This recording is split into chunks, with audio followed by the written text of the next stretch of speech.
शांति। आज 13 फरवरी 2022 के अव्यक्त बाप दादा के महावाक्य हैं। रिवाइज तारीख है 10 जनवरी 1990। होली हंस की विशेषताएं।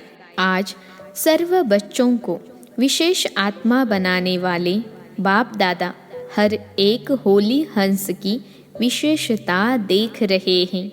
जैसे हंस की निर्णय शक्ति और परखने की शक्ति विशेष होती है, इसलिए ग्रहण करने की शक्ति भी विशेष है। जो मोती और कंकड़ दोनों को परखता है और फिर निर्णय करता है, उसके बाद मोती ग्रहण करता है, कंकड़ पत्थर छोड़ देता है, तो परखना, निर्णय करना और ग्रहण करना अर्थात धारण करना, तीनों शक्तियों की विशेषता के कारण संगम युगी सरस्वती माँ की सवारी हंस दिखाया है। तो एक सरस्वती माँ का यादगार नहीं, लेकिन माँ समान बनने वाली ज्ञान वीणा वादिनी आप सभी हो। इस ज्ञान को धारण करने के लिए भी यह तीनों विशेषताएं अति आवश्यक हैं। आप सभी ने ब्राह्मण जीवन धारण करते ही ज्ञान द्वारा, विवेक द्वारा पहले परखने की शक्ति के आधार को पहचाना, अपने आप को पहचाना, समय को पहचाना, अपने ब्राह्मण परिवार को पहचाना, अपने श्रेष्ठ कर्तव्य को पहचाना। इसके बाद निर्णय किया, तब ही ब्राह्मण जीवन धारण की। यह वही कल्प पहले वाला बेहद का बाप है, परमात्मा है। मैं भी वही कल्प पहले वाली श्रेष्ठ आत्मा हूँ, अधिकारी आत्मा हूँ। इस परखने के बाद निर्णय किया। बिना बाप को परखने के निर्णय नहीं कर सकते। कई आत्माएं अभी तक भी संबंध संपर्क में हैं, बहुत अच्छा कहती रहती हैं, लेकिन परमात्मा पहचान व परखने की शक्ति न होने कारण निर्णय नहीं कर सकते कि क्या बनना है व क्या करना है। इसलिए ब्राह्मण जीवन धारण नहीं कर सकते। सहयोगी बनते हैं, लेकिन सहज योगी जीवन नहीं बना सकते, क्योंकि दोनों शक्तियाँ नहीं हैं। इसलिए होली हंस नहीं बन सकते। पवित्रता रूपी मोती और अपवित्रता रूपी कंकड़ दोनों को अलग नहीं समझते, तो पवित्रता को ग्रहण करने की शक्ति नहीं आ सकती। तो होली हंस की विशेषता है पहले शक्ति परखना अर्थात पहचानना। आप होली हंसों में यह दोनों शक्तियाँ हैं ना, क्योंकि बाप को पहचाना, अपने आप को भी पहचाना, निर्णय भी ठीक किया, तब तो ब्राह्मण बने और चल रहे हो। इस बात में तो सब पक्के पास हो। लेकिन जो सेवा करते हो और कर्म में आते हो, सारे दिन की दिनचर्या में जो कर्म करते हो, संबंध संपर्क में आते हो, उसमें सफलतापूर्वक हर कर्म रहे व हर संपर्क वाली आत्मा के संबंध में आने में सदा सफलता रहे। हर प्रकार की सेवा मनसा, वाचा, कर्मणा तीनों में सदा सफलता अनुभव हो। उसका भी आधार परखने की शक्ति और निर्णय करने की शक्ति है। इसमें फुल पास हो। सेवा की सफलता व संपर्क में सफलता सदा न होने का कारण चेक करो, तो कार्य को, व्यक्ति को, आत्मा को परखने की शक्ति में अंतर पड़ जाता है। जिस आत्मा को जिस समय जिस विधि पूर्वक सहयोग चाहिए व शक्ति चाहिए, स्नेह चाहिए, उस समय अगर परखने की शक्ति तीव्र है, तो अवश्य संबंध में सफलता प्राप्त होगी। लेकिन होता क्या है, जिस आत्मा को जो सहयोग व विधि उस समय चाहिए, वो न देकर व न परखने कारण अपने ढंग से उसको सहयोग देते हो व विधि अपनाते हो, इसलिए संतुष्टता की सफलता नहीं होती। जैसे शारीरिक बीमारी को परखने की डॉक्टर को विधि न आए तो क्या होता है, ठीक होने के बजाय एक से अनेक रोग और पैदा हो जाते हैं। पेशेंट को संतुष्टता की सफलता नहीं मिलती, जिसको साधारण शब्दों में बाप दादा कहते हैं कि हर एक की नब्ज को पहचानो, चलना और चलाना भी ज़रूरी है। तो क्या करना पड़ेगा, पहचानने अर्थात परखने की शक्ति को तीव्र करना पड़े। इसमें अंतर पड़ जाता है, जिसको आप साधारण भाषा में कहते हो हैंडलिंग का फ़र्क कहते हो ना। इनकी हैंडलिंग पुरानी है, इनकी नई है। यह अंतर क्यों पड़ा? क्योंकि हर समय हर आत्मा और हर कार्य को परखने की शक्ति चाहिए। टोटल परखने की शक्ति आ गई है, लेकिन विस्तार से और बेहद की परखने की शक्ति की आवश्यकता है। उस समय आत्मा की ग्रहण शक्ति कितनी है, वायुमंडल क्या है, और उस आत्मा की सुनने व शिक्षा लेने की मूड कैसी है। जैसे कोई कमज़ोर शरीर वाला हो और उसको ज़्यादा से ज़्यादा ताकत का इंजेक्शन दे देवे तो क्या हालत होगी? वह तो हार्ट फेल हो जाएगा, शांति में चला जाएगा। ऐसे अगर संबंध में आने वाली आत्मा कमज़ोर है, आत्मा में हिम्मत नहीं है, लेकिन आप उसको शिक्षा का डोज देते जाओ, उसका मूड, समय, वायुमंडल परख न सकें तो रिजल्ट क्या होगी? एक तो दिल शिकस्त हो जाएगा और शक्ति न होने कारण ग्रहण नहीं कर सकेगा और ही जिद और सिद्ध करने में उछलेगा। आपने तो अच्छी भावना से किया, लेकिन सफलता न मिलने का कारण परखने और निर्णय करने की शक्ति कम है। इसलिए सफलता मूर्त बनने में परसेंटेज हो जाती। सारे दिन के कर्म और संबंध में परखने के शक्ति की आवश्यकता हुई ना। इसलिए शिक्षा भल दो, लेकिन सब बातों को परख कर फिर कदम उठाओ। ऐसे ही सेवा के क्षेत्र में भी अगर आत्माओं की आवश्यकता और इच्छा परखने के बिना कितना भी अच्छा ज्ञान दे दो, कितनी भी मेहनत कर लो, लेकिन सफलता नहीं होगी। अच्छा अच्छा कहना तो एक रीति रस्म हो गई है, क्योंकि आप कोई बुरी बात तो कहते भी नहीं हो, लेकिन जो सफलता का लक्ष्य रखते हो उसमें समीप अनुभव करो।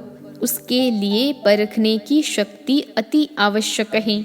जैसे कोई मुक्ति का इच्छुक है और उसको आप जीवन मुक्ति और मुक्ति दोनों भी दे दो, लेकिन वह रुचि नहीं रखेगा।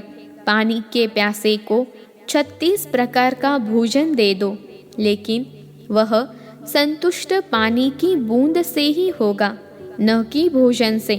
तो मुक्ति के इच्छुक को परख कर अगर उसको मुक्ति के बारे में स्पष्टीकरण देंगे तो उसकी इच्छा भी बढ़ेगी और जीवन मुक्ति में परिवर्तन भी हो जाएंगे।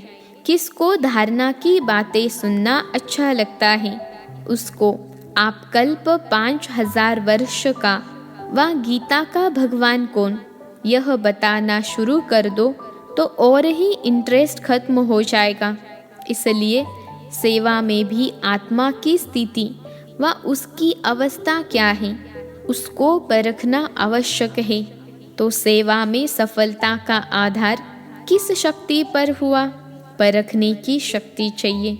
चाहे अज्ञानी आत्माओं की सेवा, चाहे सेवा साथियों की सेवा, दोनों में सफलता का आधार एक ही है। तो होली हंस की विशेषता, सबसे पहले परखने की शक्ति को बढ़ाओ। परखने की शक्ति यथार्थ है, श्रेष्ठ है, तो निर्णय भी यथार्थ होगा और आप जिसको जो देना चाहते हैं वह उसमें ग्रहण करने की शक्ति स्वतः ही होगी। और क्या बन जाएंगे? नंबर 1 सफलता मूर्त। तो चाहे सेवा में, चाहे संबंध में, लक्ष्य को प्राप्त करने के लिए इस लक्षण को धारण करो। तो सारे दिन में यह चेक करो, सारे दिन की दिनचर्या में परखने की शक्ति कहाँ तक यथार्थ हुई और कहाँ करेक्शन, एडिशन करने की आवश्यकता रही। करने के बाद करेक्शन अपने आप होती ज़रूर है, क्योंकि दिव्य बुद्धि का वरदान सबको मिला हुआ है। चाहे समस्या के वश, समय व परिस्थिति के वश, व कोई आत्माओं के संग के वश, व माया द्वारा मनमत के वश उस समय परवश हो जाते हैं। लेकिन समय, परिस्थिति, संग का प्रभाव, मनमत का प्रभाव जब हल्का हो जाता है, फिर दिव्य बुद्धि अपना काम करती है, जिसको आप लोग कहते हो जोश में होश आ गए। फिर महसूस होता है कि यह करेक्शन व एडिशन होनी चाहिए थी व करनी है, लेकिन रजिस्टर में व कर्मों के हिसाब के किताब में दाग नहीं, लेकिन बिंदी तो पड़ गई, बिल्कुल साफ तो नहीं रहा ना। इसीलिए कहा जाता है कर्मों की लीला अति गुह्य है। टीचर्स तो कर्मों की लीला को अच्छी रीति जान गई है ना। टीचर्स सारा दिन क्या गीत गाती है कि वाह मेरे श्रेष्ठ कर्मों की लीला। कर्मों के गहन गति की लीला नहीं, श्रेष्ठ कर्मों की लीला। दुनिया वाले तो हर कर्म में, हर कदम में कर्मों को ही कूटते रहते हैं कि हाय मेरे कर्म। आप कहेंगे वाह श्रेष्ठ कर्म, अब इसमें और आगे बढ़ो कि सदा वाह श्रेष्ठ कर्म हो, साधारण कर्म नहीं। कर्मों को कूटना तो खत्म हो गया, लेकिन श्रेष्ठ कर्म हो इसमें अंडरलाइन करना। अगर मिक्स कर्म है, साधारण भी है, श्रेष्ठ भी है, तो सफलता भी मिक्स हो जाती है। अभी विशेष अटेंशन यह देना है कि साधारणता को विशेषता में परिवर्तन करो। इस पर भी कभी सुनाएंगे कि बाप दादा हर एक की रोज की दिनचर्या में क्या क्या देखते हैं, साधारणता कितनी है और विशेषता कितनी है, यह रिजल्ट देखते रहते हैं। बाप दादा के पास देखने के साधन इतने हैं जो एक ही समय देश विदेश के सभी बच्चों को देख सकते हैं। अलग अलग देखने की आवश्यकता नहीं, 5 मिनट में सबका पता लग जाता। बच्चों के वाह वाह के गीत भी गाते हैं, साथ साथ समान बनाने की एम से चेक भी करते हैं। सुनाया था ना कि बाप के स्नेह व बाप की पहचान, इसमें तो सब पास हो और कभी कभी तो कमाल के काम भी करते हो। अच्छी कमाल है, न कि धमाल वाली कमाल। कोई कोई बच्चे धमाल की भी कमाल करते हैं ना। होती धमाल है, लेकिन कहते हैं यह तो हमारी कमाल है। इसलिए बाप दादा कहते हैं परखने की शक्ति को बढ़ाओ। अपने कर्मों को भी परख सकेंगे और दूसरे के कर्मों को भी यथार्थ परख सकेंगे। उल्टे को सुलटा नहीं कहेंगे। यह परखने की शक्ति की कमी है। और सदा एक बात याद रखो, सबके लिए कह रहे हैं, कभी भी कोई ऐसा व्यर्थ व साधारण कर्म करते हो और अपने आप को पहचान नहीं सकते हो कि यह राइट है व रॉन्ग है, तो जब ऐसी परिस्थिति आती है वशीभूत हो जाते हैं। उस समय ऐसी परिस्थिति में सिद्धि को प्राप्त करने की श्रेष्ठ विधि क्या है? क्योंकि उस समय अपनी बुद्धि तो वशीभूत है। राइट को भी राइट समझते हो, रॉन्ग को रॉन्ग नहीं समझते हो, राइट समझते हो। फिर जिद करेंगे या सिद्ध करेंगे, यह निशानी है वशीभूत बुद्धि की। ऐसे समय पर सदैव एक बाप दादा की श्रेष्ठ मत याद रखो कि जिन्हों को बाप ने निमित्त बनाया है, वह निमित्त आत्माएं जो डायरेक्शन देती हैं, उसको महत्व देना चाहिए। उस समय यह नहीं सोचो कि निमित्त बने हुए शायद कोई के कहने से कह रही है, इसमें धोखा खा लेते हो। निमित्त बनी हुई श्रेष्ठ आत्माओं द्वारा जो शिक्षा व डायरेक्शन मिलते हैं, उसको उस समय महत्व देने से अगर कोई बुरी बात भी होगी तो आप जिम्मेवार नहीं। जैसे ब्रह्मा बाप के लिए सदा कहते हैं कि अगर ब्रह्मा द्वारा कोई गलती भी होगी तो वह गलती भी बदल के आपके प्रति सही हो जाएगी। तो ऐसे निमित्त बनी हुई आत्माओं प्रति कभी भी यह व्यर्थ संकल्प नहीं उठना चाहिए। मानो कोई ऐसा फैसला भी दे देते हैं जो आपको ठीक नहीं लगता है, लेकिन आप उसमें जिम्मेवार नहीं हैं। आपका पाप नहीं बनेगा, आपका काम ठीक हो जाएगा, क्योंकि बाप बैठा है। बाप पाप को बदल लेगा। यह गुह्य रहस्य है, गुप्त मशीनरी है। इसलिए निमित्त बनी हुई श्रेष्ठ आत्माओं के श्रेष्ठ डायरेक्शन को महत्व से कार्य में लगाओ। इसमें आपका फायदा है, नुकसान भी बदल कर फायदे में हो जाएगा। यह बात की गारंटी है, समझा? इसलिए सुनाया कि कर्मों की लीला बड़ी विचित्र है। बाप जिम्मेवार हैं, जिनको निमित्त बनाया है उसका भी जिम्मेवार बाप है। आपके पाप को बदलने का भी जिम्मेवार है। ऐसे ही निमित्त नहीं बनाया है, सोच समझ के ड्रामा के लॉ मुजीब निमित्त बनाया गया है, समझा? टीचर्स को अच्छा लगता है ना, इसमें फ़ायदा है, बोझ हल्का हो गया। कोई भी बात आएगी तो कहेंगे निमित्त बने हुए बड़े जाने, हल्के हो गए ना। लेकिन सिर्फ कहने मात्र नहीं, समझने मात्र, स्नेह मात्र, स्वमान मात्र हो। इन गुह्य बातों को बाप जाने और जो समझदार बच्चे हैं वह जाने। निमित्त बनी हुई आत्माओं के लिए कुछ भी कहना अर्थात बाप के लिए कहना। निमित्त बाप ने बनाया है ना, बाप से ज़्यादा आपको परखने की शक्ति है। बाप दादा का अति स्नेह सभी बच्चों से है। ऐसे नहीं कि निमित्त बने हुए से ही प्यार है, दूसरे से नहीं है। यह भी प्यार के कारण ही डायरेक्शन देते हैं। प्यार नहीं होता तो कहते जैसे चल रहे हैं चलते रहे। जब इतनी हिम्मत रखी है और ब्राह्मण जीवन में चल रहे हो, उड़ रहे हो, तो छोटी सी कमजोरी भी क्यों रह जाए। यह है प्यार। प्यार वाले की कमी कभी नहीं देखी जाती है। यह है प्यार की निशानी।